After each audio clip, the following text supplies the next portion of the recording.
Michigan handling business over Purdue. Final score was 41-13. I want to unpack this game just a little bit, but I think the macro perspective is what we have to take now with Michigan because fall camp just ended in Ann Arbor. No disrespect to who they played to this point, but they're doing what they're supposed to do so far. You get credit for not having tripped up just yet, but this target on their back was already pretty sizable. I think there's some things to take away from last night that make it feel like that target is just growing when it comes to Michigan, and some storylines throughout the last week or so that, add some legitimacy to that statement as well. We'll talk about it. First things first, make sure you're subscribed. Michigan is throttling towards a Big Ten title for the third year in a row and towards a national title as well, the same way that we're throttling towards 200,000 subscribers.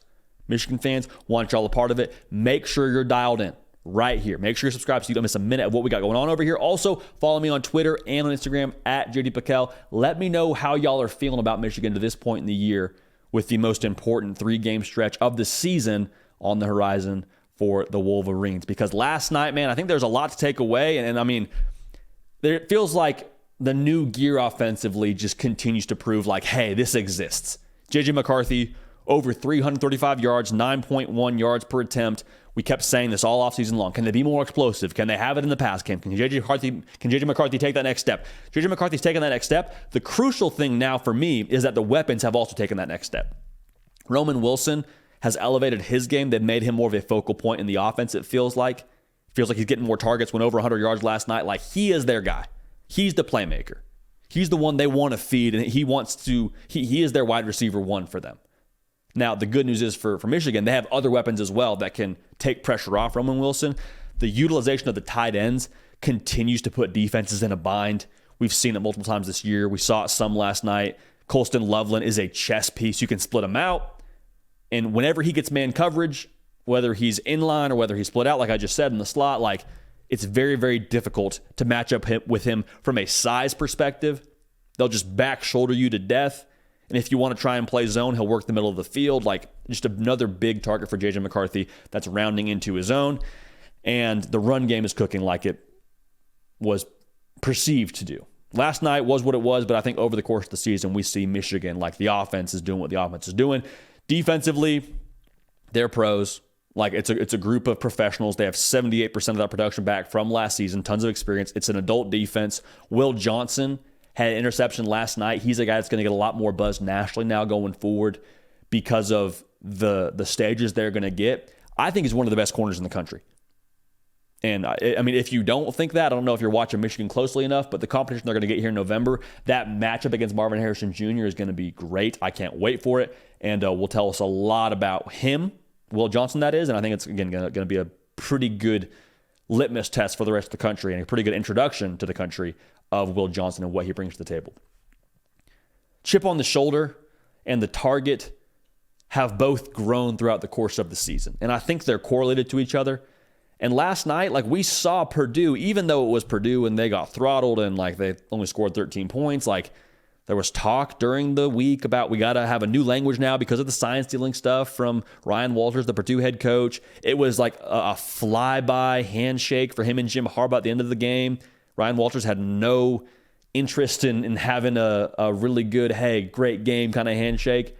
And I'm not here to talk about what's right or what's wrong or where Michigan's wrong or where they're right or Ryan Walters is wrong or he's right. But like, at the end of the day, it is very obvious. People already did not like Michigan because they're the back-to-back Big Ten champs.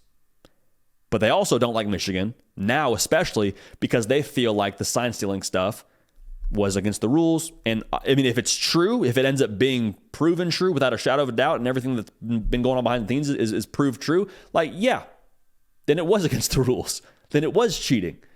Again, that's not what I'm here to talk about, but I think that goes back to the point that teams are going to be more chippy, more aggressive, probably throw a few more hits that are close to the whistle when Michigan is on the field. That's just the nature of the beast now. Michigan already had that target on their back because of the Big Ten success. But now with the off-the-field stuff, that target grows. And so what I want to make sure we're all clear on with Michigan is it starts now, and they are everybody's Super Bowl, even more so than they already were. Like, it became personal for everybody else when it comes to Michigan. The good news is for Michigan, though, I think they feed off of it. I think they love that edge. I think they need that.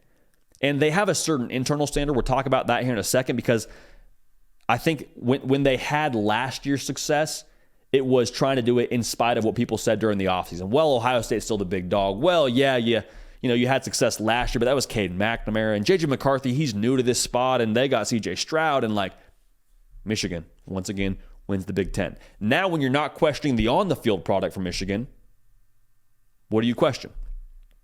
People question the way they do things now, off the field. The Jim Harbaugh 3-game suspension, all that was going on with the sign-stealing Connor Stallion stuff. Now that's what people are pointing to and saying that's why Michigan was what they were. That's what they're pointing to. I'm not saying that. I'm telling you people are saying that now about Michigan. So for Michigan, again, they feed off that. I think that's exactly the fuel that they like, that they will work with. Now, that's great. It's great to have that. But to win a national title, I think you got to block out the noise. To win a national title, you win because it's important to you, because of your internal standard. And I think the question now has to be, with the external noise that you have, are you able to dial that back and keep the main thing the main thing? Because winners focus on winning, losers focus on winners. Losers focus on things that have nothing to do with the football game. If Michigan can focus on Michigan, they're going to be right back where they want to be. I'll say this too. When it comes to Jim Harbaugh, there's a lot of conversation around, well, this is the last straw to push in the NFL. Well, this is the last go around. Maybe that's true.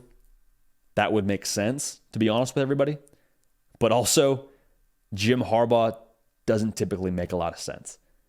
Whenever we expect Jim Harbaugh to do one thing, he goes the other direction. So all that's to say, I wouldn't be surprised if we saw Jim Harbaugh just say, you want me to leave so bad? You want to push me out of Michigan? I'm going to dig my heels in that much more. You want me to leave? Well, for that very reason, I'm not going to leave. I'm actually going to sign an extension. I'm going to stay here even longer. I don't doubt we'll see a flirtation with the NFL, and there'll be storylines on the ticker about Jim Harbaugh has call with insert whatever NFL team here, interview with whatever NFL team here. But still, I would not be surprised if he stays at Michigan for the exact reason that people want him to leave Michigan. Kind of feels like that fits with what he does. So make sure you get a membership to the Wolverine. They're going to follow all this stuff to the very nth degree on the Michigan side of things. They do a phenomenal job over there, so get a membership there. The Michigan On 3 side, again, that's the Wolverine. I'll say it again. To win a national title, you appreciate the external noise. That kind of fuels you. But to get to where you want to go, to hoist the trophy, you focus on you. You keep the internal standard as high as possible, and you reach it every single day, no matter if you're playing Purdue, no matter if you're playing Penn State or Ohio State. You worry about you. Now, for Michigan, I said it before, I'll say it again. Fall camp just ended. Now your season will be defined by these next 3 games. At Penn State, at Maryland, Ohio State, and Ann Arbor to end the year. 3 1-rep maxes for Michigan. How strong are you? We're about to find out, and I can't wait to watch it. We'll have our pick for you in Michigan, Penn State this upcoming Tuesday live on this show, 11 a.m. Eastern, on the Hard Count, right here on the Author YouTube channel. Make sure you're subscribed. Follow me on Twitter and Instagram. I'll let you know when we're going live, okay? So very important to be dialed in on all those platforms. We appreciate y'all. We love y'all. We're going to keep this party rolling. We will see y'all next time. Hey, y'all. Thanks so much for watching. Subscribe to the channel here to make sure you don't miss an episode of The Hard Count. Also, be sure to check out other videos on the On3 YouTube channel.